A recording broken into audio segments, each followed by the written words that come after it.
And the award for most random name that has nothing to do with the movie goes to the winner. Ooh. There's someone inside your house. Great job, everybody. Dang, those are hard to throw.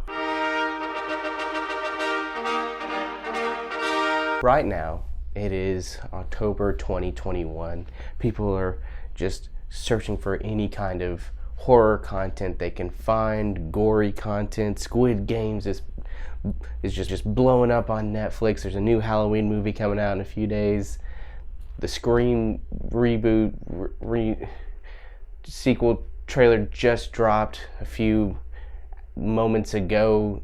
It's an incredible time to be alive for horror fans, but of course, like it has been for decades, most of it's all bad. There is a movie on Netflix called There's Someone Inside Your House. I keep wanting to call it There's Someone in Your House because, that would be easy to say, but no, There's Someone Inside Your House.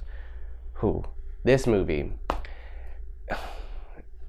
what is it about? A small farm town that a killer starts to show up at people's houses, at students' houses of the local high school, wearing a mask of their face, kind of unveiling their secrets, and like gnarly secrets. We're talking like hazing, we're talking like racist, like podcasting, like like intense stuff that you're like, yeah, that's some bad stuff going on. It kind of plays like your average slasher with some fun concepts.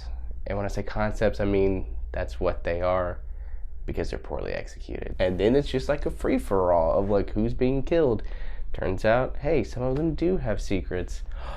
Shocker. It really is, let's take some cool things that we like. So, what if the killer wore a mask, a 3D printed mask of the person's face that they were killing? Ooh, spooky. What if like they were kind of not being a hero, but like kind of unveiling their secrets, like their dangerous, dark and dangerous secrets that get people hurt? What if we like had synth music going the whole time? Cool and edgy, which is, honestly, I'm a huge fan. I love It Follows. It has a great synth soundtrack.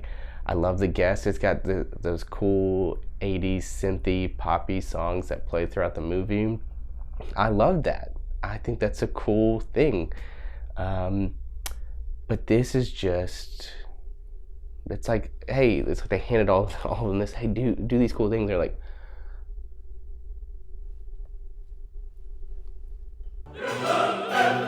there's a moment in the movie that turns, there's a few of them actually. There's a moment where the friends start to be targeted by this killer. Not all of them, just a few of them.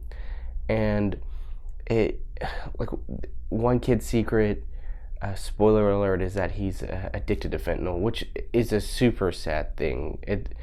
And to compare it to what comes before is like, it just feels like icky a little bit. And then you have like the main character, Makani, and she, her secret,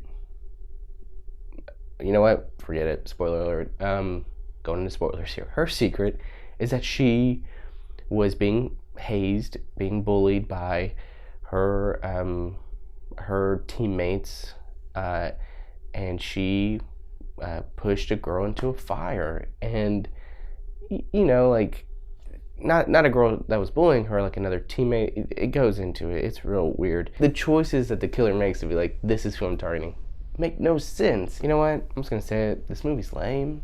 It's got some cool stuff in it. If you want to kill an hour and a half, just have it on in the background. Believe me, I love during the spookiest time of the year to turn on like a bad horror film and just kind of like do housework or like veg out, like play games on my phone while it's going on. Like, yeah, I love that. And that's what this is. But do not expect this to be like the next Scream or the next, I Know What You Did Last Summer. It's a bummer to see such wasted potential. Because, man, if a killer showed up at my house and had my face on him, like, that would be, no thank you. That would be awful. Actually, a killer coming at me at all would be awful, but there's only one instance where someone was inside someone else's house. I mean, besides like the general, oh, hey, your grandma's at your house too, or hey, you're throwing a party, there's people inside your house.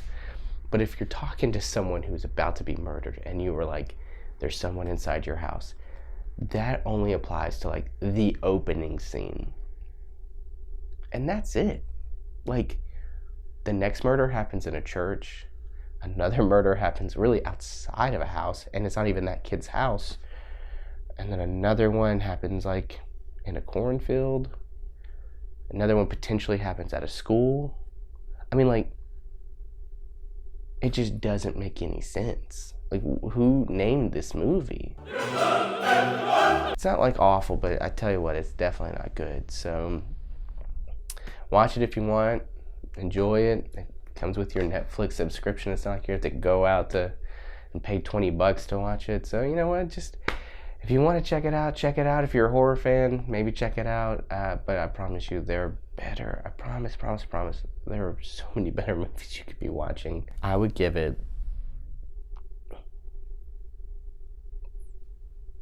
4 out of 10 people in my house. So there you go. Whatever. Un esercito di prodi